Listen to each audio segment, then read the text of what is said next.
In the land of weary legs, comfort is king, and these two running shoes, the ASICS GEL NIMBUS 27 and the Hoka Clifton 10, both pack a lot of cushioning. They have a lot in common and serve similar purposes. So whether you're a beginner runner or a shoe geek with several shoes in your rotation, you're probably only going to buy one or the other. So which shoe takes the crown when these two go toe to toe? In this video, we'll run through how we tested these shoes, how they compare against each other, and which one works best for different kinds of runners. Here at Ratings.com, we subject every shoe to a battery of rigorous lab tests. We weigh and measure them to see if they match up with the advertised specs. We dissect them to see what's inside. We scientifically test how efficiently they return energy. We measure how well the cushioning absorbs impact at different force levels. But most importantly, we run in them. So how do these shoes stack up? Our US men's size 9 pair of the Gel Nimbus 27 weighs in at 301 grams, or 10.6 ounces. ASICS advertises a heel stack height of 43.5 millimeters with an 8 millimeter heel to toe drop, but our pair measured in at 45 millimeters tall with an almost 10 millimeter drop.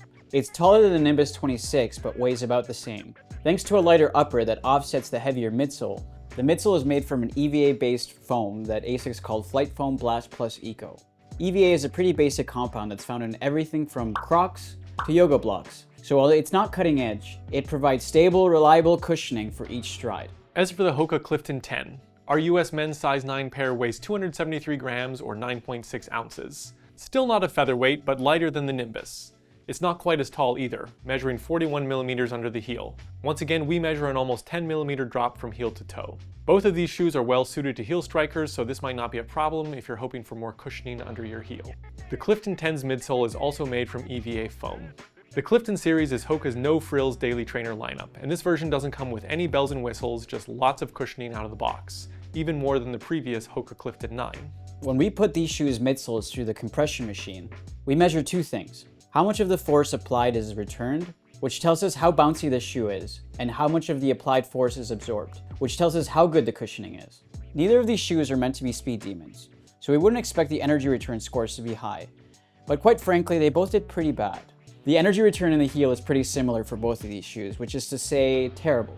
If you're landing on your heel, don't expect much bounce back from either of these shoes.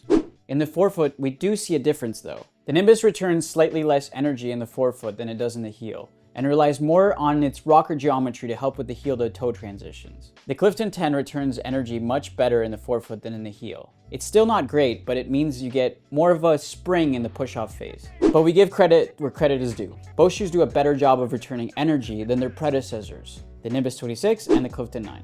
But what really matters with these shoes is the cushioning. How well do they cushion the blow of each foot strike? Let's start with the Nimbus. As we would hope, the cushioning performs very well at varying force levels. The heel absorbs impact well, while the forefoot is even more impressive. All that foam stacked underfoot does a great job of muting ground force, although this thick outsole does still create a solid connection with whatever terrain is beneath you. How about the Clifton? Despite having a bit less foam stacked underfoot, it initially does a slightly better job than the Nimbus at absorbing impact. When it comes to the cushioning of the Clifton 10, the heel is more absorbent than the forefoot, so this is a very forgiving shoe for heel strikers. But when we put the energy return and cushioning together, we do see a big weakness of these EVA-based foams. They compress well when force is applied, but they don't bounce back, or decompress nearly as well. The cumulative effect over a long run is an increasingly compressed midsole. I did a 32K run in the Nimbus 27s and found that it was bottoming out in the final kilometers. I'm a forefoot striker and I found the Clifton 10 bottomed out. It feels good for the first 5 to 10 kilometers, but around kilometer 15 the cushioning gets too compressed and the ride starts to feel very harsh. If you're going to use either of these shoes for easy cruising, you want a smooth, stable ride. So how steady are these trusty steeds?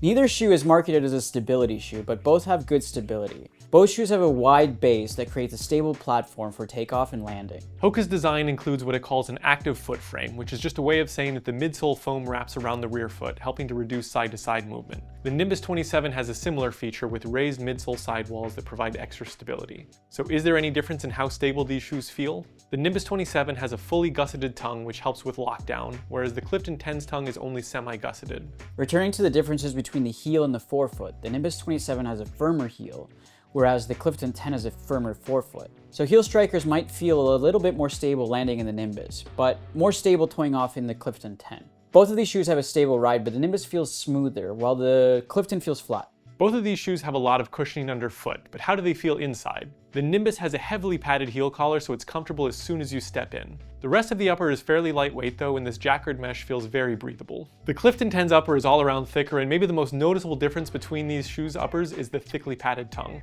The shoe isn't just comfy, it's also cozy, with padding all around. We both have normal feet. Extremely normal. So let's ask our white-footed friend Dago if he has any issues with the fit of either. The upper of the Clifton 10 is flexible and more accommodating. My forefoot feels constricted by the Nimbus 27's upper, and my toes can't splay.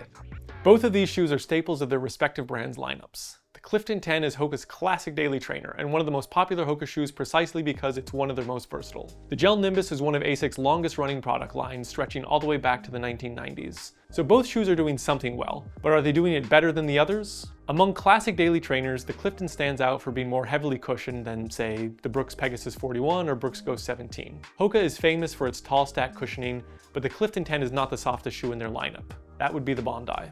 As for the Nimbus, it is the premium daily trainer in ASICS Gel series, with the Cumulus being a classic daily trainer more comparable to the Clifton. The Nimbus is a similar class as the Bondi, the Nike Vomero 18, or the Brooks Glycerin. It's a softer shoe that provides good protection at easy paces, but feels less responsive at faster paces. Both of these shoes have good cushioning, but it's kind of basic. A tall stack of EVA foam gets the job done in terms of softening the impact, but lots of newer foams have been developed that do the job just a little bit better without sacrificing performance. Shoes like the Mizuno Neo Vista or ASIC's own Novo Blast 5 offer excellent cushioning while also giving decent energy return. So while the Clifton 10 and the ASICS Gel Nimbus 27 are shoes that focus on comfort, you don't necessarily have to give up everything else for comfort in today's running shoe market. So, which shoe wins the battle? Both are good options for easy miles and have enough support to get through shorter daily runs. If you want a shoe that's going to feel softer and more plush, that's the Nimbus. If you want a firmer ride with more ground feel, go for the Clifton. If you're only going to have one shoe for a variety of workouts, the Clifton 10 is more versatile, and although it's not a particularly fast shoe, it can handle some strides in tempo work. If you already have a daily workhorse shoe and you want to supplement your rotation with a comfy shoe for easy runs, the Nimbus 27 fills that niche better. The Nimbus 27 is an improvement over the Nimbus 26, which was firmer. The Clifton 10 is also an improvement over the Clifton 9, which didn't have an accommodating fit for most runners. Have you run in either of these shoes yet? What did you think? Tell us below and let us know if there are shoes you want to see us compare. Until next time, we are David from Ratings.com, helping you find the best products for your needs.